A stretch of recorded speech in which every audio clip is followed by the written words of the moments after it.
Parfois, les lieux conservent la mémoire des drames mieux que les cœurs humains. Dans un paisible salon de thé, chaque tasse, chaque nappe semble chuchoter une vérité oubliée. Peut-on vraiment effacer les traces d'un crime lorsque le silence persiste entre les murs? Depuis où écoutez-vous cette histoire? Et quelle heure est-il chez vous? Dites-le-moi en commentaire. Entrons dans le mystère. Je poussai la porte du salon de thé de Mrs. Penworthy, avec la précaution qu'on accorde aux lieux où l'ordre a valeur de tradition. Un parfum mêlé de sucre chaud et de thé noir flottait, adouci par le murmure des conversations. Je saluai d'un signe de tête les habitués, recevant en retour de brefs sourires qui n'interrompirent pas le fil de leurs échanges. Je choisis une table d'où l'ensemble se révélait. Les gestes précis, les assiettes bien centrées, les regards qui glissaient sans s'arrêter. L'ambiance évoquait ces après-midi où rien ne semble pouvoir troubler le calme, sauf peut-être un détail inattendu. Mon regard s'arrêta sur un plateau disposé contre le mur, à l'écart du service en cours. Parmi les tasses rangées, l'une se distinguait, fine porcelaine, bord délicatement ourlés, décor de myosotis bleu d'une fraîcheur intacte. Elle semblait à la fois prête à servir et trop précieuse pour l'être. L'odeur du Darjeeling, montant de la théière proche, se mêlait dans mon esprit à l'image de ces fleurs peintes, éveillant une curiosité muette. J'avais vu cette tasse auparavant, mais jamais ainsi isolée. Sa présence hors de place me parut moins due au hasard qu'à une décision, discrète mais ferme, de la tenir momentanément à l'écart. La clochette tinta, et Madame Alston entra. Elle portait des gants perlés, élégance un peu appuyée, qui jurait avec son pas légèrement pressé. Après quelques salutations rapides, elle se dirigea vers une table non loin de moi. En s'asseyant, elle eut un mouvement infime, presque imperceptible, une légère traction de la chaise, une inclinaison du corps, et la tasse au myosotis fut posée devant elle. Le geste avait la fluidité de l'habitude, mais aussi la précision de l'intention. Elle remercia la serveuse d'un ton mesuré, comme si rien d'inhabituel ne venait de se produire. À la table voisine, deux dames âgées offrirent à Madame Alston de s'approcher pour être mieux placée. L'invitation fut acceptée avec gratitude, et dans l'échange, les assiettes et les tasses changèrent subtilement de place. Le mouvement paraissait dicté par la seule politesse. Un plateau avancé, un autre repoussé, un couvert replacé. Pourtant, la logique initiale de la disposition se trouva modifiée. Les habitudes de service, que je connaissais bien, ne laissaient guère place à ce genre de confusion, à moins qu'elle ne soit provoquée. La jeune serveuse revint avec le sucrier, tablier blanc tiré à la perfection. Ses gestes, d'ordinaire fluides, étaient ponctués de petites corrections inutiles. Un couteau redressé, une cuillère replacée, un apron lissé d'un geste trop souvent répété. Elle ne regardait pas la tasse au myosotis, mais ses mains s'attardaient à proximité, comme si la simple idée de l'ignorer eût été insupportable. Ses lèvres, serrées, semblaient retenir un mot qu'elle n'osait prononcer. Madame Penworthy, silhouette assurée derrière son comptoir, traversa la salle avec un sourire aimable. Elle s'arrêta près de la table de Madame Alston, posa une main légère sur le dossier de sa chaise et rappela à la serveuse, à voix basse mais distincte, que certaines pièces du service ne sortaient qu'en de rares occasions. La tasse au myosotis, par exemple, ajouta-t-elle, comme on cite un exemple purement théorique. Le ton était doux, mais portait cette nuance particulière qui ne laisse pas indifférent celui qui sait l'entendre. Je notais l'éclair fugitif dans le regard de la serveuse, puis le calme retrouvé de Madame Alston. Madame Alston, après une gorgée mesurée, déclara qu'il n'y avait rien de plus agréable qu'un thé d'après-midi bien préparé. La formule, anodine, me parut étonnamment polie, presque récitative, comme une phrase répétée à l'avance. Elle ne regardait personne en particulier, fixant un point neutre devant elle. Ce n'était pas tant ce qu'elle disait que la manière dont elle le disait qui éveilla ma méfiance, une neutralité trop parfaite, comme un voile posé sur une intention. À quelques pas, 2 clientes, têtes rapprochées, échangeaient à voix basse. J'entendis distinctement l'une affirmer que cette tasse avait autrefois appartenu à une dame de qualité, dont la famille, autrefois florissante, avait connu des revers. L'autre ajouta que Madame Penworthy tenait cet objet d'un héritage indirect. Le ton mêlait l'admiration à une pointe d'envie, et j'y perçus ce mélange de vérité et d'invention qui nourrit les rumeurs locales. L'histoire, vraie ou non, donnait à la tasse un parfum de possession précieuse et disputée. Madame Alston souleva la tasse pour une nouvelle gorgée. Ses doigts, fins et soignés, trahirent un tremblement fugace. Elle le maîtrisa aussitôt, mais je l'avais vu. Dans l'ombre de l'office, la jeune serveuse observait, immobile, les yeux fixés sur ce geste. Sa pâleur n'avait rien de l'élégance des peaux fragiles, c'était celle de quelqu'un qui retient sa respiration. Ni l'une ni l'autre ne semblait vouloir rompre ce fil invisible qui les reliait en silence. Ce fut bref, mais suffisant pour que je le remarque. Madame Alston leva les yeux vers la serveuse, et celle-ci soutint son regard une fraction de seconde. Pas un sourire, pas un signe, mais l'évidence d'un accord tacite ou d'un souvenir commun. Leurs visages retrouvèrent aussitôt une neutralité impeccable, comme si rien ne s'était passé. Pourtant, dans cette seconde suspendue, je crus percevoir la trace d'une faute déjà commise, ou sur le point de l'être. Je compris alors que cette tasse n'était pas simplement un bel objet. Elle était, à cet instant, au centre d'un lien secret. Je vis les traits de Madame Alston se figer, comme si quelque chose en elle venait de céder. Elle déposa sa serviette avec une lenteur étudiée qui dissimulait mal l'urgence. Son mouvement eut pourtant cette netteté des gestes préparés. Pas un mot d'excuse, simplement une inclinaison polie, et elle quitta sa place. Ses pas, un peu plus rapides qu'il n'aurait convenu, la menèrent vers l'arrière-salle. Une fine raie de silence coupa les conversations, le temps que chacun ajuste son expression. Je restai immobile, observant ce vide soudain à sa table, comme une chaise qui attend encore son occupant. Les voix reprirent, mais avec une texture nouvelle. On baissait légèrement le ton, on ponctuait de petits rires, on échangeait des hypothèses qui, à force d'être prudentes, en devenaient suspectes. Je perçois des demi-phrases, interrompues par des gorgées de thé ou par le bruit calculé d'une cuillère heurtant la porcelaine. Personne ne prétendait avoir vu quoi que ce soit, mais tout le monde semblait savoir que quelque chose venait de se produire. Les regards se croisaient furtivement, comme pour mesurer la part d'information que l'autre possédait déjà. Bientôt, un nom circula, avec la discrétion d'un secret connu de tous, Lady Harborough. On prétendait que la tasse quittée par Madame Alston lui appartenait. L'attachement presque cérémoniel que Lady Harborough portait à ses effets était de notoriété publique. Dans le personnel, il suffisait d'un frôlement maladroit d'une de ses possessions pour provoquer un silence réprobateur qui glaçait l'air. Entendre que quelqu'un avait bu dans sa tasse n'était pas anodin, même dans le langage policé des clientes.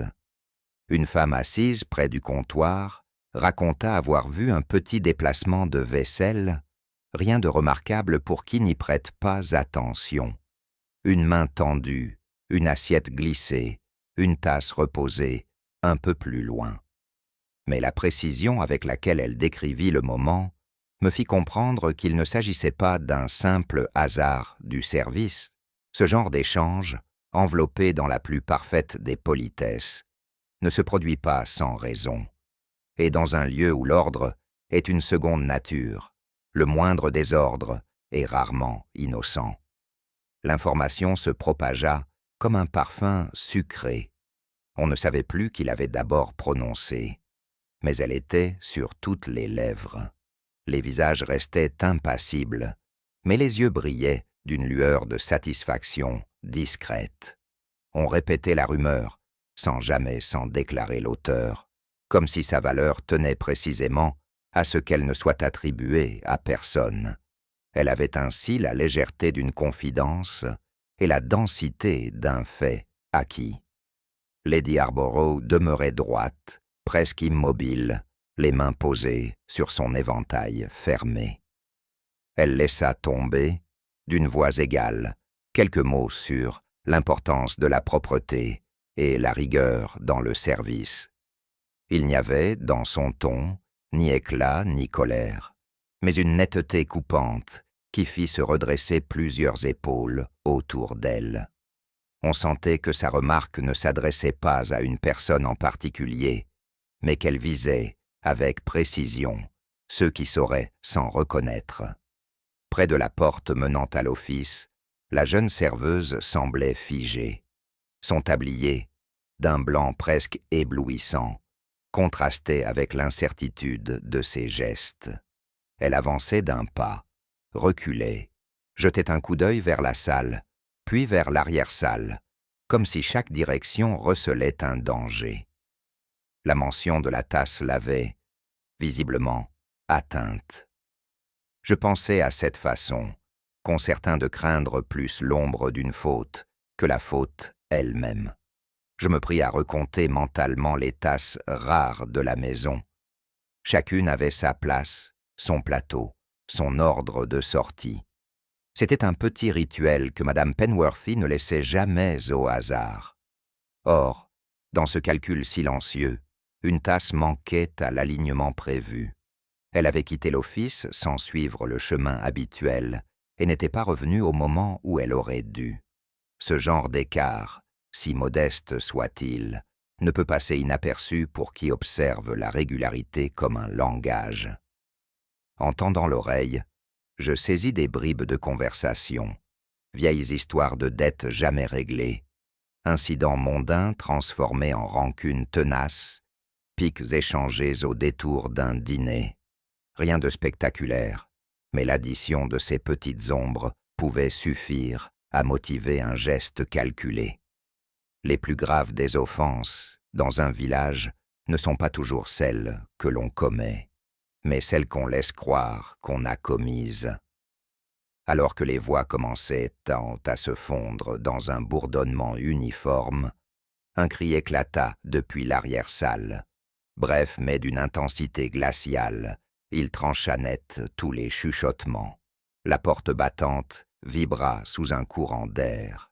Et dans ce souffle venu de l'arrière, il y avait autre chose que le froid, une inquiétude qui se répandit, invisible parmi les tables. Chacun, sans le dire, comprit que ce qui se passait derrière cette porte allait modifier le calme apparent de l'instant. Je suivis Mrs. Penworthy dans le couloir d'allée, où l'air semblait plus dense, comme si chaque pas devait se frayer un passage dans une atmosphère saturée. Derrière moi, quelques clients, muets, marchaient en mesure. L'arrière-boutique offrait un tableau figé, un plateau à moitié servi, la vaisselle encore humide, et près de l'office, Madame Alston, affaissée comme une poupée à laquelle on aurait retiré la tension des fils. Rien ne bougeait, sauf une goutte lente glissant le long d'une tasse renversée. L'odeur mêlait le thé refroidi et quelque chose de plus métallique, imperceptible, qui me fit ralentir. Il n'y avait là ni désordre, ni éclat dramatique. Seulement le corps immobile, le visage régulier, la pâleur uniforme, comme si le sommeil avait été surpris par l'arrêt du souffle. Pourtant, la posture crispée de deux employés, près de l'office, contredisait cette image paisible. Elles retenaient leur respiration, les mains serrées contre leur tablier, comme si la mort qui venait de s'inviter avait pris appui sur une peur plus ancienne, latente depuis longtemps. Ce contraste, entre l'apparence tranquille et la tension humaine qui l'entourait, était, pour moi, plus révélateur que la scène elle-même. Mon regard glissa vers le plateau, posé, à portée de main. Il était parfaitement composé. Assiettes en porcelaine assorties, tasses alignées, napperons amidonnés, cuillères disposées au cordeau. Pourtant, une absence rompait la symétrie. Un emplacement vide, assez net pour que l'œil s'y accroche malgré soi. Rien ne semblait avoir été déplacé récemment, et pourtant la perfection initiale avait été entamée. C'était un silence dans l'ordre, aussi parlant qu'un mot oublié dans une phrase. En m'approchant, je vis que la place vacante correspondait à une cuillère à dessert en argent, de celle que Mrs. Penworthy réservait au service de particuliers. J'en fis la remarque, mais la jeune serveuse secoua la tête avec véhémence. Ses yeux, cependant, ne quittaient pas la table où séchaient des traces d'eau, dessinant la silhouette approximative d'un couvert disparu. Elle affirma n'avoir rien retiré, et son ton trop rapide trahissait davantage la peur de l'implication que la certitude de son innocence.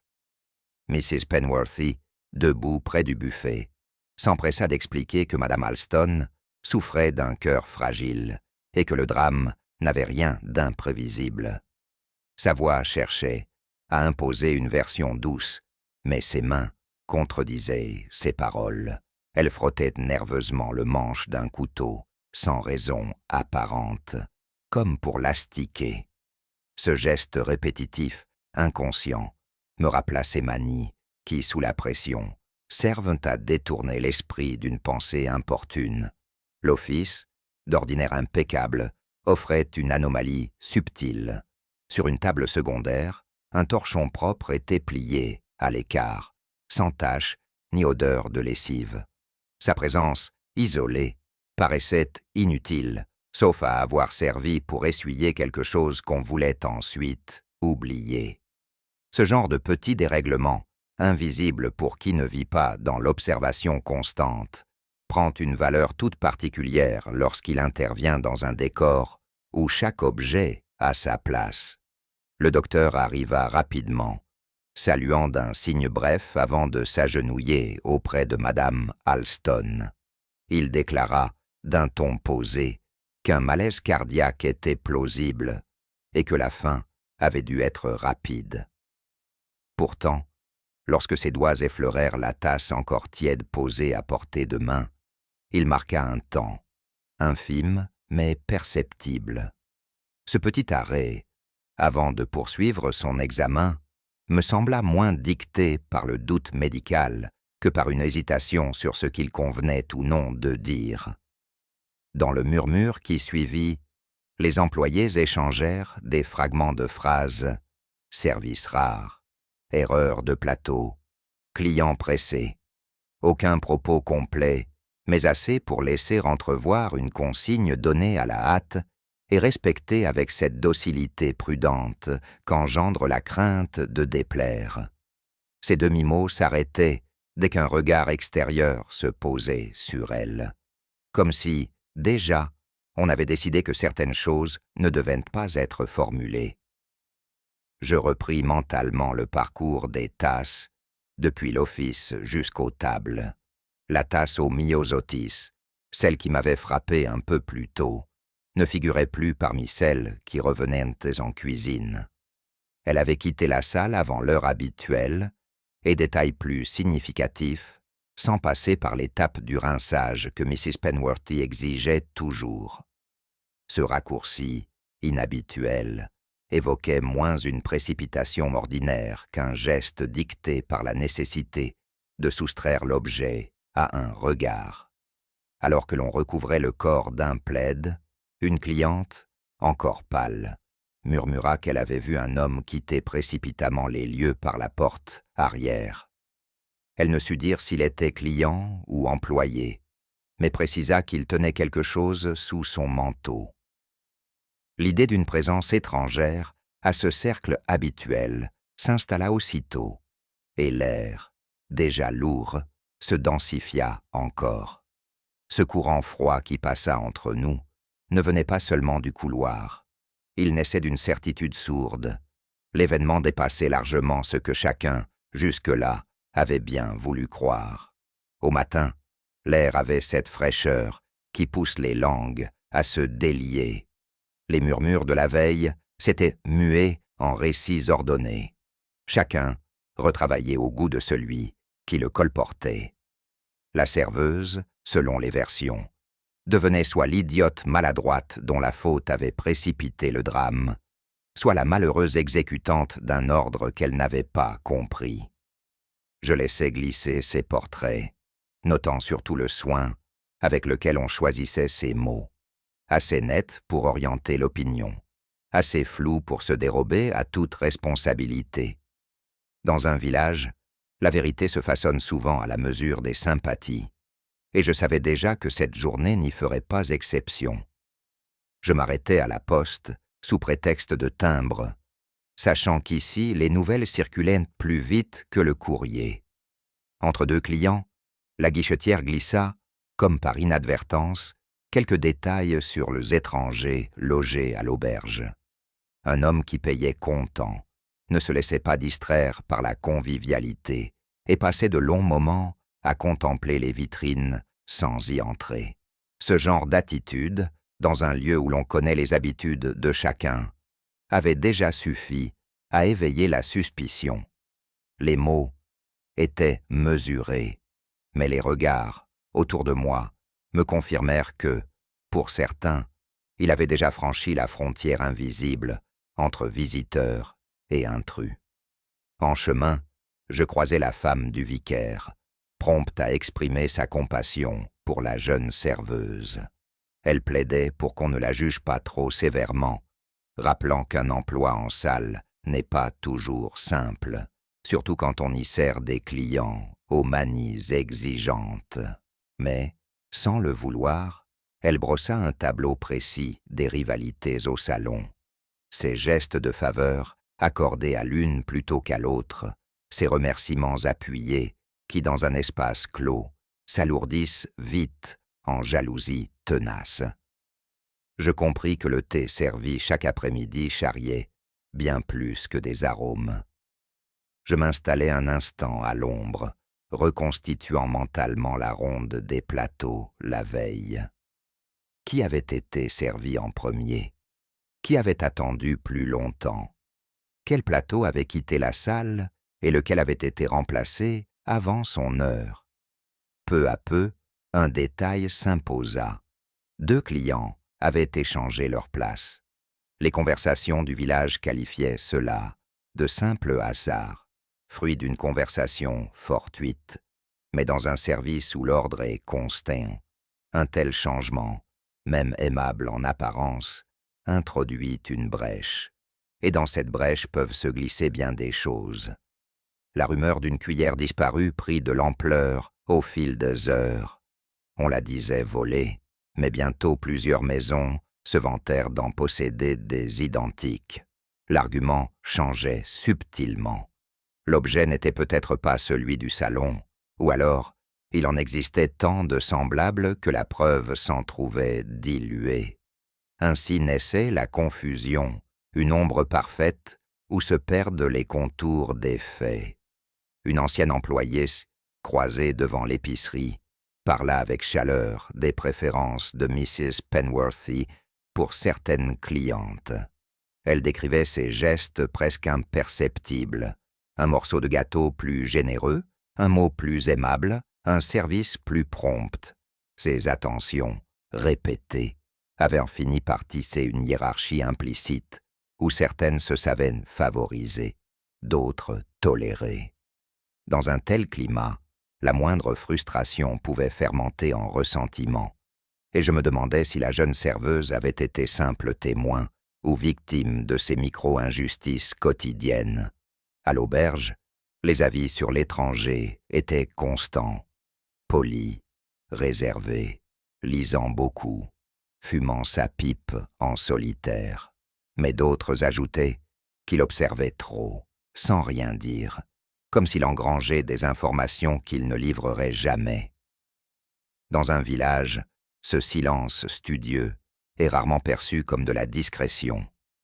On y voit plutôt une intention cachée. Ce jugement, si prompt, ne me surprit pas. Il suffisait d'un regard prolongé pour qu'on y décèle un plan soigneusement gardé. En écoutant ces récits, je remarquais une constante. Tous décrivaient chez l'étranger des marques de politesse excessives, comme poli à l'excès, des excuses prononcées 2 fois, un sourire qui semblait attendu plutôt que spontané, des gestes appris plus qu'éprouvés. Cela me rappela ces conversations où chaque mot est choisi pour éviter le faux pas, non pour transmettre une pensée sincère. Et souvent, derrière cette façade impeccable, il y a une scène déjà jouée ailleurs. Sur le malaise de Madame Alston, les versions divergeaient. Pour l'une, le thé était trop chaud, pour l'autre, trop sucré, pour une troisième, pas assez de lait. Chacun avait vu, entendu, ressenti différemment, ou adapté son récit. Ces contradictions minuscules m'intéressaient plus que les faits eux-mêmes. Elles signalaient qu'entre la tasse et la main qui la portait aux lèvres, il s'était glissé quelque chose que personne ne voulait ou ne pouvait formuler clairement. En fin d'après-midi, la rumeur avait atteint son paroxysme lorsque la police arrêta l'étranger sur la place. L'attroupement se forma vite, figé par une curiosité mêlée de crainte. On exhiba de son bagage une cuillère d'argent, identique à celle manquante. L'effet fut immédiat. Un souffle parcourut la foule, comme si la culpabilité venait de se matérialiser. Pourtant, en observant les visages, je vis autant de satisfaction que de soulagement. Le besoin d'un coupable, surtout commode, est souvent plus fort que la recherche de la vérité. Et je savais, au fond de moi, que cette cuillère, si semblable soit-elle, ne serait peut-être qu'un leurre de plus. L'inspecteur me montra la cuillère récupérée dans la valise de l'étranger. Je la pris en main, pesant le métal, comme on pèse une affirmation. Sur le manche, gravées avec soin, figuraient les initiales de l'auberge locale. Rien à voir avec le monogramme élégant que Madame Penworthy faisait apposer sur son service d'argent. La différence était trop nette pour être accidentelle. Cette constatation, toute simple, suffisait à fissurer la solidité apparente de la thèse policière. Un détail, mais qui, dans mon esprit, redonnait vie à des pistes que l'on croyait déjà écartées. Je repris mentalement le chemin habituel de la tasse au myosotis, depuis son rangement matinal jusqu'à son retour après usage. Le service était réglé avec la précision d'un rituel, sortie au plateau, service à la table désignée, retour pour rinçage, séchage et remise en place. Ce jour-là, la séquence s'était brisée. Un maillon avait cédé, imperceptiblement, entre la sortie de l'office et l'instant où Madame Alston avait porté la tasse à ses lèvres. Retrouver cet intervalle précis, c'était identifier l'endroit exact où la main ordinaire avait été remplacée par une autre, plus calculatrice. Je dressais, pour moi-même, la liste des mains qui avaient pu effleurer cette tasse. La jeune serveuse, rapide mais appliquée. My Penworthy, toujours attentive à ses pièces rares. 2 clientes fidèles, habituées à des gestes familiers dans ce salon. Chacune avait un geste reconnaissable, une manière de tenir, de poser, de tourner la porcelaine. Et chacune aussi avait une raison plausible de l'avoir eue entre les mains, raison qui pouvait masquer une intention moins innocente. Je passai à l'auberge, où logeait l'étranger. L'hôte, homme prudent, confirma qu'il possédait plusieurs cuillères identiques à celles saisies. Offertes par un fournisseur, elles circulaient encore dans quelques maisons du village. Ce détail, en apparence anodin, brouillait la prétendue évidence qu'il y ait l'homme à la cuillère disparu. Il ne restait plus qu'une ressemblance, et dans ce genre d'affaires, les ressemblances sont parfois de faux amis. En reprenant les témoignages, je sentis dans plusieurs réponses un excès de politesse, comme si la forme avait été polie, au point de ne plus laisser passer la moindre vérité brute. Les mêmes phrases revenaient, les mêmes intonations, comme apprises. On me disait ce qu'il fallait dire, pas ce qui s'était réellement passé. Cette uniformité, loin de clarifier les faits, me persuada qu'un accord tacite retenait certains de contredire la version la plus commode. Je comparais les horaires des services, notant sur une feuille les heures approximatives données par chacun.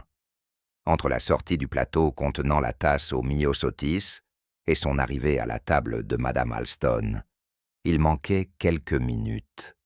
Ce laps de temps, insignifiant pour qui ne le cherche pas, est souvent suffisant pour un échange, un ajout ou une substitution.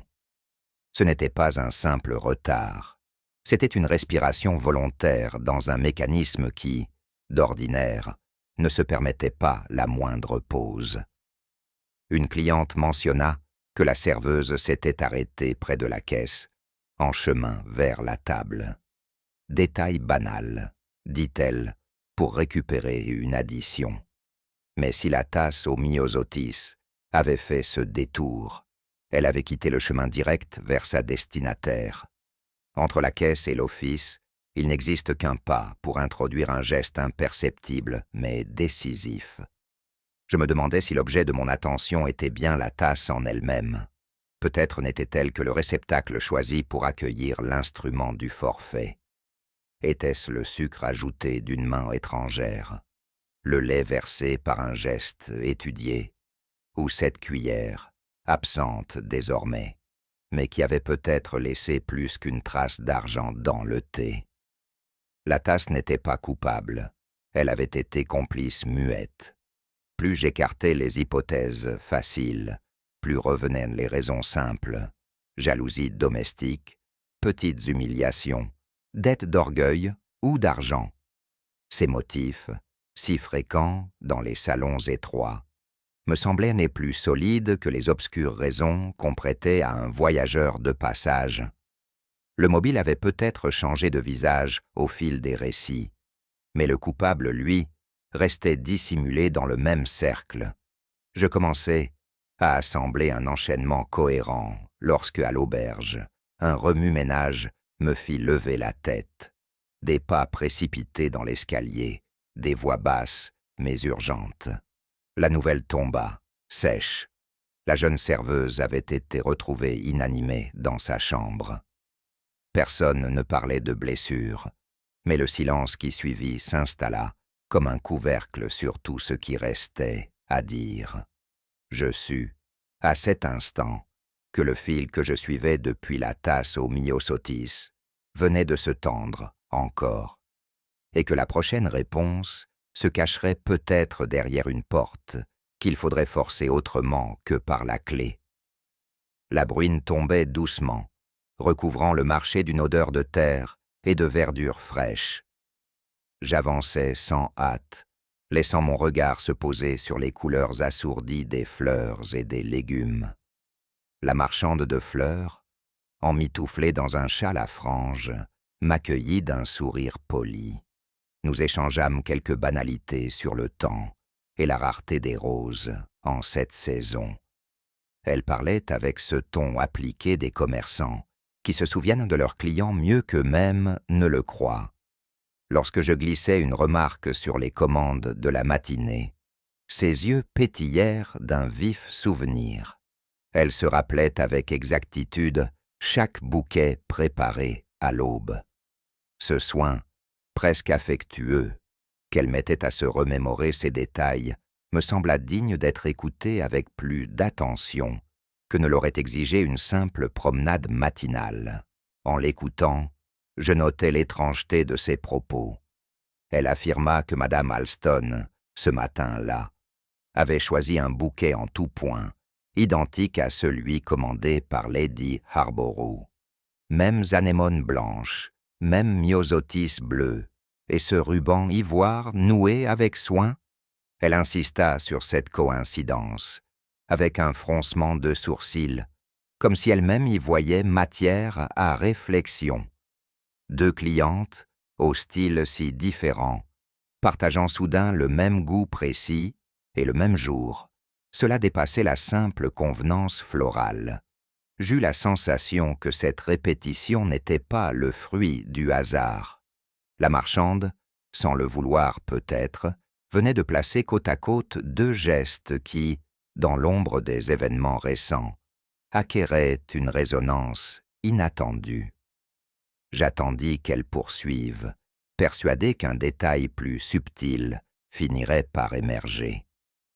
Lorsque la conversation glissa sur la façon d'orner les bouquets, elle me montra machinalement le geste sûr avec lequel elle nouait ses rubans, un mouvement fluide, précis, toujours du même côté. Pourtant, le ruban du bouquet destiné à Madame Alston, se souvenait-elle, avait été noué à l'envers. Ce n'était pas une erreur, la fleuriste parlait avec une certitude tranquille, mais le signe qu'une autre main avait refait le nœud.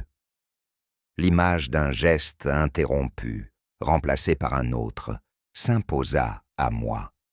Quelqu'un avait eu, après la confection, l'occasion de toucher, de modifier, peut-être de substituer. Cette simple inversion, presque invisible, évoquait moins l'étourderie que l'intervention discrète d'un esprit méthodique, soucieux d'un détail dont la signification m'échappait encore. Je feignis la surprise lorsque la marchande ajouta qu'elle n'avait pas vu Madame Alston payer elle-même.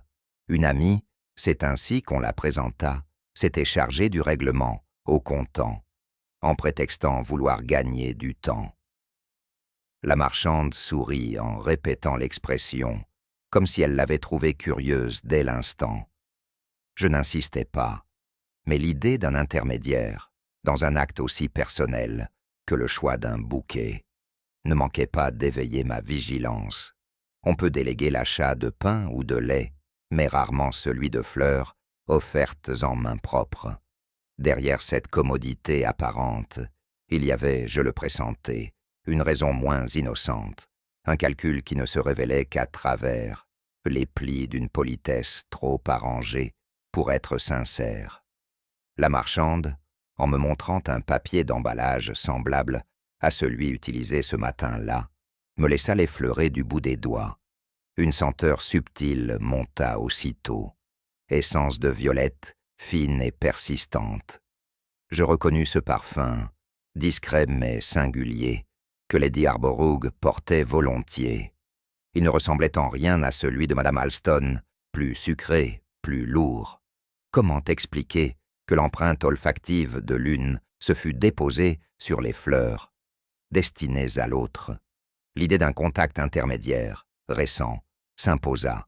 Un bouquet prêté, échangé, ou simplement approché trop près. La fleuriste ne semblait pas mesurer la portée de ce détail. Pour moi, il venait ajouter une ombre nouvelle à cette matinée, déjà si nuancée de demi-teintes et de rapprochements inquiétants. La marchande, sans se douter de l'intérêt que j'y portais, me tendit son carnet de livraison. Les pages, épaisses et légèrement gondolées par l'humidité, portaient une écriture régulière, mais sur la ligne correspondant à Madame Alston, seules des initiales apparaissaient, AH ou peut-être LH. Le tracé hésitant permettait les deux lectures. Juste en dessous, une inscription avait été soigneusement biffée d'un trait épais, presque rageur. Cette rature tranchait avec l'ordre habituelle du registre. Elle semblait moins couvrir une erreur qu'effacer un lien. Je refermai doucement le carnet, notant mentalement la position de cette page, le poids du crayon qui l'avait marqué. Derrière la minutie des chiffres et des fleurs se cachait l'empreinte d'une volonté de dissimulation, à la fois pressée et parfaitement consciente de ce qu'elle masquait. Lorsque je l'interrogeai sur Lady Arborough, la marchande évoqua, presque avec tendresse, la régularité de ses commandes, toujours livrées à domicile, toujours par la même voiture. Elle ne se souvenait pas d'une seule fois où Lady Arborough eût pris la peine de venir choisir elle-même ses fleurs. C'est pourquoi la visite du matin, disait-elle, l'avait frappée. Même sous un prétexte anodin, cette entorse à une habitude solidement installée dénotait une nécessité inhabituelle ou un désir particulier. Je sentis, à la crispation à peine visible de ses mains, que cette apparition avait laissé en elle un reste d'interrogation. Et je partageais ce trouble. Il y a des gestes que l'on ne modifie pas sans une raison, qui tôt ou tard finit par se manifester. En reliant mentalement tous ces détails, je formulais une hypothèse que je gardais pour moi.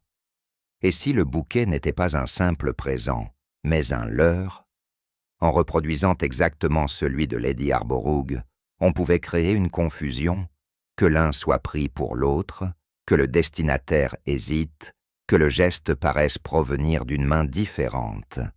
Ce mimétisme floral, d'une précision presque obsessionnelle, pouvait servir à brouiller les pistes, à diluer la responsabilité d'un acte. Je songeais à ces stratégies silencieuses que l'on observe parfois dans les rivalités de voisinage ou les rancunes anciennes. Un message caché dans la similitude, une signature invisible qui ne se révèle qu'à celui ou celle qui en connaît la clé. Et, en cette matinée brumeuse, j'eus l'impression d'en approcher l'ombre. La fleuriste, cherchant un souvenir plus précis, se rappela soudain les gants clairs d'une cliente venue tôt. Elle précisa qu'ils avaient gardé une légère trace bleutée, comme un voile de pollen de myosotis. Ce détail la fit sourire, car il est rare que ces fleurs tachent autant. Pour moi, c'était un signe plus troublant, un contact bref mais direct avec les tiges fraîches, juste avant que le bouquet ne quitte l'étal.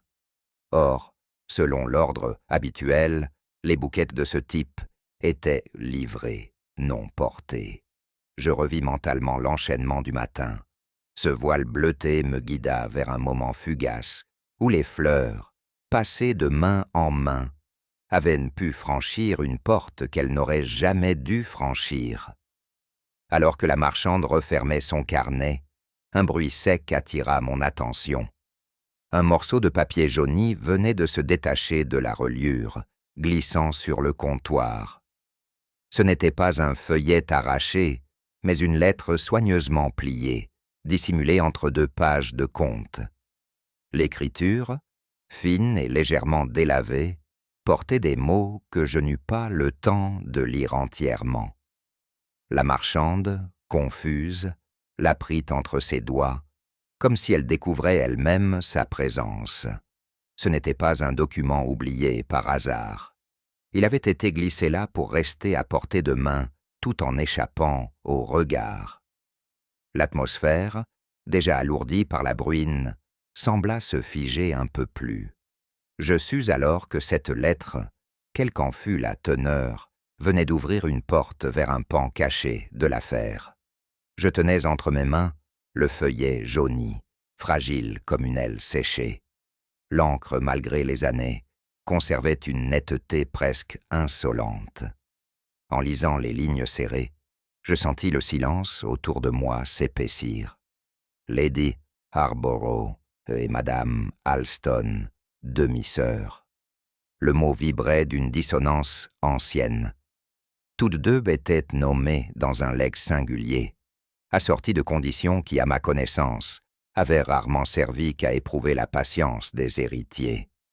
Je repliai la lettre avec soin, consciente que ce lien de sang, enfoui jusqu'ici sous les convenances, changeait l'éclairage sur chaque geste, chaque mot échangé depuis le début de cette affaire. Il restait à comprendre comment ce document avait trouvé refuge entre 2 pages d'un registre de fleurs. Le texte précisait, dans un style juridique volontairement alambiqué, que l'héritage ne se transmettrait qu'à certaines conditions. L'une exigeait une conduite irréprochable, notion éminemment subjective. L'autre, la conservation et la transmission d'un objet précis, une tasse en porcelaine, ornée de myosotis. L'article, relégué au milieu de formules notariales, prenait soudain une importance capitale. La tasse, plus qu'un bibelot, devenait emblème et clé. Elle incarnait à la fois la mémoire familiale et la preuve tangible de la légitimité. Sans elle, aucun droit ne pourrait être reconnu, même à la sœur la plus proche par le sang. En relisant ce passage, je mesurais combien un simple objet, chargé de symboles, pouvait cristalliser rancune, calcul et stratégie silencieuse. Le genre de ferment invisible qui, à Sainte Mary Mead, mûrit longtemps avant de provoquer un éclat.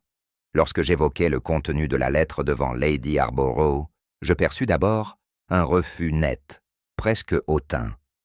Elle me regarda comme on tweeze une indiscrétion. Puis, comme un tissu qu'on tire trop fort, le vernis se fendilla. Elle admit, à demi-mot, un passé que l'on avait toujours tenu à l'écart des salons. Une union mal assortie, des arrangements familiaux peu flatteurs, et au cœur de tout cela, la naissance d'une sœur qu'elle n'avait jamais reconnue publiquement. Sa voix, d'ordinaire si posée, se chargea d'un métal sec lorsqu'elle prononça le nom d'Alston. Ce n'était pas la colère, mais l'orgueil blessé, celui qui naît lorsqu'un secret longtemps dompté menace de refaire surface devant témoins. Je n'eus pas besoin de longues phrases. Les années avaient déjà écrit l'essentiel. L'une avait grandi dans le confort, entourée d'attention et d'égards. L'autre avait appris à se contenter de miettes d'affection données à distance. Entre elles, la tasse aux myosotis, héritée de leur mère, avait pris la place d'un lien que les gestes n'avaient jamais scellé. Lady Harborough parlait de sa sœur comme d'une ombre importune, tandis que Madame Alston évoquait la sienne avec un mélange de fascination et d'amertume. Les vieilles rancunes sont comme le lierre, elles s'infiltrent, s'enroulent et finissent par étouffer même ce qu'elles soutiennent. Je savais désormais que ce petit objet de porcelaine n'était pas seulement convoité. Il incarnait ce qui avait été refusé à l'une et jalousement conservé par l'autre. Dans les conversations feutrées du village, une tasse peinte de fleurs peut paraître un caprice. Mais entre les mains d'un notaire scrupuleux, elle devient un sceau. Celui qui la détient, au terme du testament, se trouve seul, héritier du domaine mobilier. Ainsi, la porcelaine aux myosotis n'était pas qu'une relique sentimentale. Elle représentait la preuve matérielle d'un droit, une clé ouvrant sur des biens plus vastes. Que Lady Harborough ait voulu la conserver jalousement, ou que Madame Alston ait cherché à la récupérer, l'objet concentrait une valeur disproportionnée à sa fragilité. J'en vins à me demander combien de gestes, depuis des semaines, avaient été dictés par cette seule pensée. Obtenir, coûte que coûte, ce symbole. Je sentis, dès que j'entrai, cette tension contenue qui, dans un petit village, précède toujours les aveux ou les mensonges. Chacun avait pris place autour des tables vides, comme si le thé avait été bu depuis longtemps. Mais la porcelaine soigneusement rangée sur les étagères ne trompait personne. Lady Harborough, raide, fixait un point au-dessus de ma tête. Mrs. Penworthy triturait le bord de son mouchoir. Le vicaire semblait s'efforcer d'apaiser par quelques banalités. Nul ne savait pourquoi je les avais fait convoquer, ni quel rôle précis je m'apprêtais à leur attribuer dans cette affaire. Pourtant, je percevais dans chaque respiration, retenue, le poids de ce qui allait suivre. Dans ce silence, il me sembla que les murs eux-mêmes guettaient mes paroles, comme s'ils pressentaient que l'ordre des choses ne sortirait pas indemne de ce qui allait être dit. Je pris la parole avec la lenteur d'une personne qui craint que ses mots ne se perdent dans le vacarme intérieur des consciences. Ce jour-là, expliquai-je, les tasses avaient été disposées selon une symétrie immuable, chacune à sa place, chaque plateau équilibré comme il se doit dans une maison bien tenue. Or, la tasse au myosotis, objet si anodin pour le regard, distrait, n'était pas là où elle aurait dû se trouver. Cette légère entorse à la disposition habituelle n'était pas le fruit d'un hasard ou d'une distraction. Elle était la clé de tout ce qui avait suivi. Je vis alors un bref frisson courir sur le visage de Miss Penworthy, imperceptible pour d'autres, mais qui, pour moi, sonnait déjà comme un écho lointain d'aveux. Je leur dis que ce déplacement n'était pas innocent. L'objet, choisi avec soin, devait se trouver devant Lady Harborough. Or, par un cheminement que je décrivis pas à pas, la tasse avait glissé vers Madame Alston, non pas par maladresse, mais selon une chorégraphie préméditée. Une main qui s'attarde un peu trop longtemps, un plateau déplacé d'un souffle, une serviette posée juste assez près pour forcer un changement. Tout portait à croire que l'échange avait été préparé bien avant que le thé ne soit versé.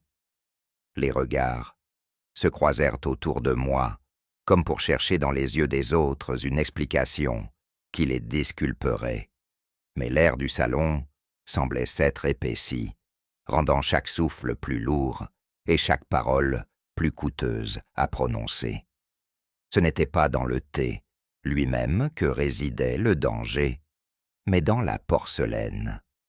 Une analyse discrète, obtenue sans éclat et transmise à voix basse, révélait qu'une substance avait été appliquée à l'intérieur de la tasse au myosotis, précisément sur la paroi où les lèvres viendraient se poser.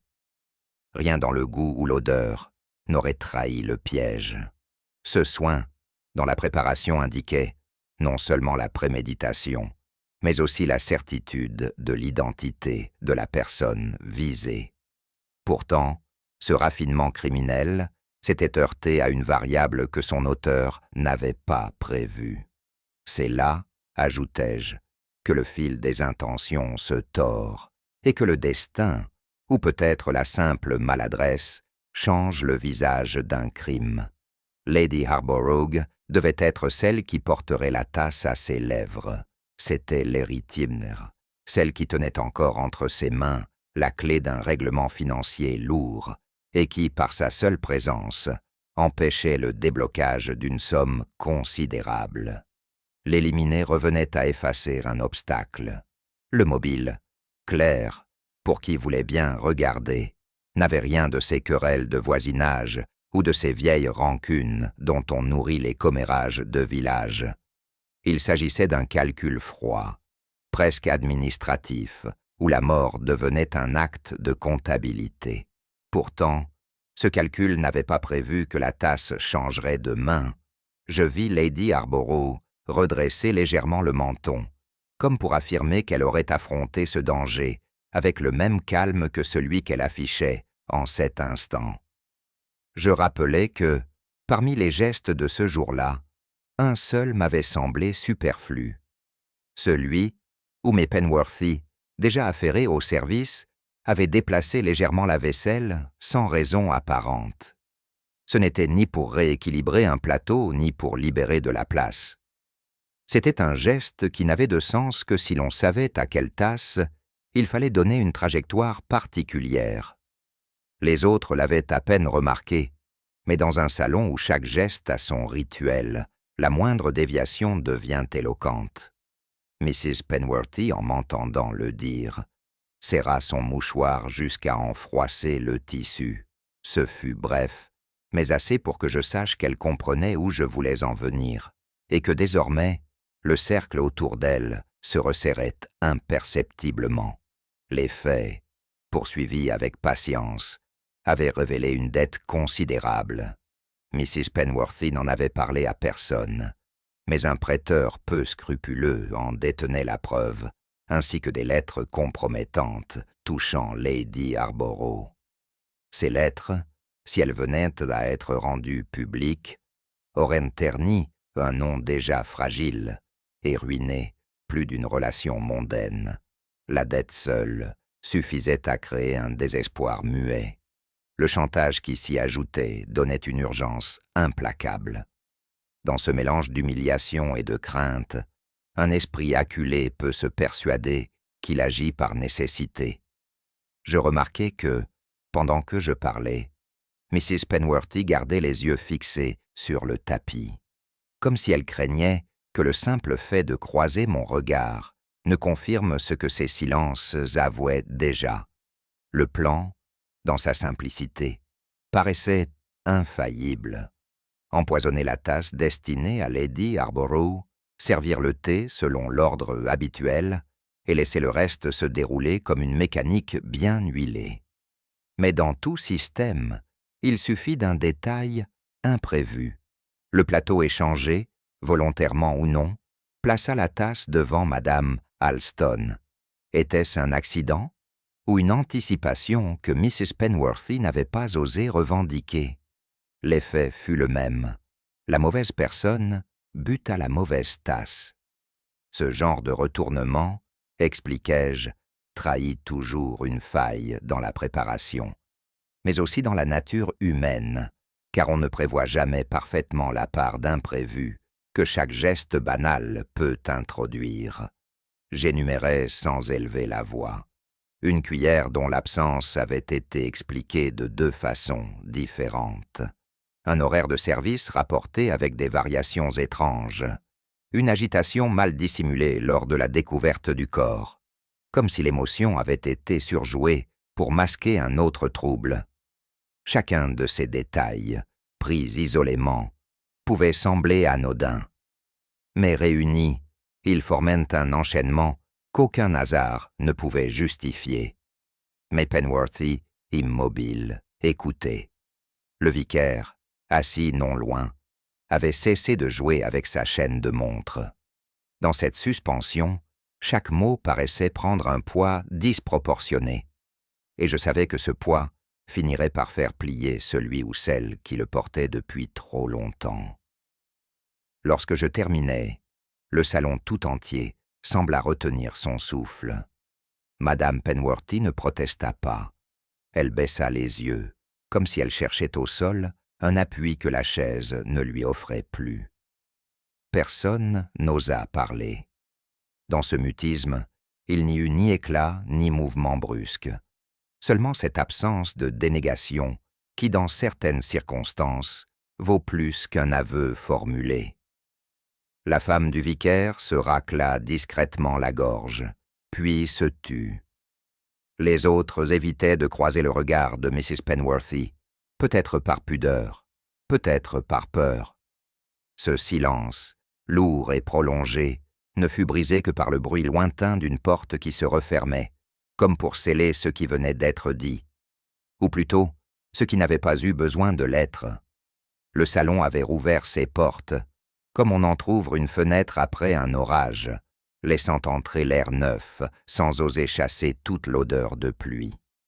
Les nappes, impeccablement repassées, semblaient me poser un voile de pureté sur ce qui, jadis, avait troublé ces murs. Pourtant, les conversations demeuraient basses, presque feutrées, comme si la porcelaine, empilée dans le vaisselier, avait gardé mémoire de ce qui s'était joué là.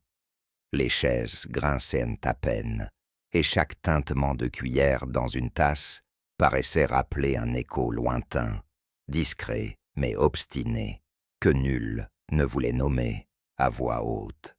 Les clientes commandaient comme avant, avec les mêmes formules aimables, mais leur regard glissait parfois vers leur tasse avant la première gorgée, comme pour s'assurer qu'elle n'abritait plus de secrets. On effleurait le bord avec prudence, On respirait le thé avant d'y tremper les lèvres. Les gestes, identiques en apparence, portèrent désormais la gravité d'un serment muet, celui de ne plus ignorer ce que cachent les objets du quotidien. Les sourires restaient, mais chargés d'une conscience nouvelle, comme si le parfum des feuilles infusées s'était mêlé à celui d'un souvenir que nul ne pouvait vraiment dissiper. Miss Penworthy n'était plus là, et l'absence de sa silhouette familière donnait au lieu une respiration nouvelle. La nouvelle gérante, une femme méthodique à la voix douce, avait instauré un rituel précis. Chaque matin et chaque soir, l'inventaire complet de la vaisselle et des ustensiles était dressé avec soin. Nul ne le commentait, mais chacun trouvait dans ce cérémonial un apaisement discret. Le drame n'était jamais évoqué, comme si le silence protégeait à la fois les vivants et la mémoire de la disparue. Pourtant, ce simple registre, posé sur le comptoir, avait la valeur d'une promesse. Ici, rien ne serait plus laissé au hasard. En sortant du salon, je croisai le facteur, qui d'un geste familier porta la main à sa casquette. Sa ronde, immuable dans le tracé des rues, portait la régularité comme un remède invisible. Les lettres, les journaux, les cartes postales, autant de petits liens quotidiens qui tenaient le village ensemble. Je me surpris à penser que cette constance, presque banale, constituait le meilleur pansement, celui qui ne dit rien des blessures, mais qui, par sa simple persistance, rassure les esprits et ancre les âmes dans le cours ordinaire des jours. De retour à la maison, je préparai une simple tasse de thé, sans cérémonie particulière, sinon celle que l'on s'accorde lorsqu'on souhaite mettre de l'ordre dans ses pensées.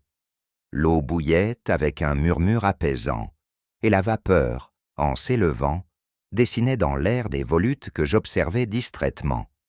Je songeais à la nature ambiguë de ces ustensiles familiers, instruments de réconfort pour les uns, vecteurs de mort pour d'autres, selon les mains qui les manient. Il me sembla que la chaleur de la porcelaine entre mes doigts portait à la fois la mémoire des drames passés et la douceur de 1000 conversations paisibles. En portant la tasse à mes lèvres, un souvenir ancien de Saint. Mary Mead revint me visiter. Il s'agissait d'une vieille querelle autour d'une assiette réservée pour les invités d'honneur. Une jalousie patiemment tue qui avait fini par éclater lors d'un dîner dominical. Je me rappelais les regards, les inflexions de voix, l'obstination tranquille des rancunes villageoises. Dans l'affaire récente, je retrouvais cette même logique humaine, ce besoin tenace d'assigner aux choses une valeur symbolique, d'y attacher un rang, une place. Et comme jadis, c'était moins l'objet que ce qu'il représentait qui avait armé la main et nourri le ressentiment. Je pensais alors à tout ce qui ne s'inscrit pas sur le papier des procès-verbaux. Un ruban oublié dans un tiroir, une odeur persistante dans une pièce, une cuillère qu'on ne retrouve pas. Autant de signes muets chargés d'une signification que seuls les cœurs attentifs savent déchiffrer. Ces détails invisibles portent en eux le poids des orgueils blessés et des humiliations anciennes. Ils ne se dissipent pas avec le temps.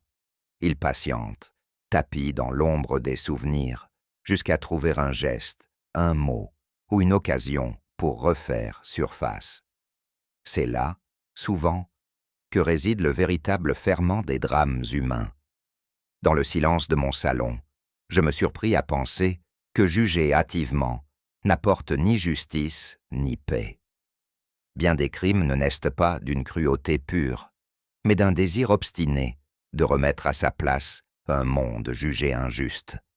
C'est un élan désespéré, rarement réfléchi, souvent nourri par les blessures anciennes. Je ne pouvais m'empêcher d'éprouver, malgré moi, une compassion discrète pour ceux qui s'égarent ainsi. Car si la loi peut trancher, le cœur, lui, c'est que le châtiment ne guérit pas toujours la cause, et que la véritable réparation réside parfois dans un silence indulgent. Le carillon de l'église, tout proche, se mit à sonner, ramenant mes pensées au moment présent. Les notes claires se mêlaient au bourdonnement léger des insectes derrière la fenêtre. Il m'a paru que la paix, dans un village, n'est jamais un effacement complet. Elle est faite de compromis silencieux, d'un accord tacite pour ne pas rouvrir certaines blessures. On vit avec les souvenirs, mais on les habille d'une douceur nouvelle, comme on pose un voile léger sur un meuble ancien. Ainsi, la vie continue, non pas par oubli, mais par une acceptation presque tendre de ce qui ne peut être changé. Je reposai la tasse sur sa soucoupe, laissant le léger tintement se perdre dans la pièce. Mes doigts, un instant, suivirent le bord lisse, comme pour en éprouver la solidité retrouvée. Un sourire discret et sans joies excessives me vint alors. Ce n'était pas un hommage à la tragédie passée, mais plutôt à la clarté retrouvée de ces gestes simples qui font la trame de nos jours. Je pensais que, même dans le sillage d'événements sombres, il nous reste toujours la possibilité de préserver la beauté des choses ordinaires. Et dans ce silence, apaisé, je crus sentir que le monde venait, doucement, de se remettre à sa place. Ainsi le calme était revenu, non comme une vague qui efface tout, mais comme une marée lente qui dépose au rivage ce que l'on croyait perdu. Le salon de thé continuait de servir ses clients, et pourtant, derrière chaque geste ordinaire, persistait le souvenir d'une main qui avait choisi la place d'une tasse. Peut-on vraiment tourner la page, ou le passé, même discret, finit-il toujours par se glisser dans nos jours présents? Partagez vos pensées en commentaire. Et si ce récit vous a touché, aimez-le, commentez-le, partagez-le et abonnez-vous pour de nouvelles énigmes à savourer.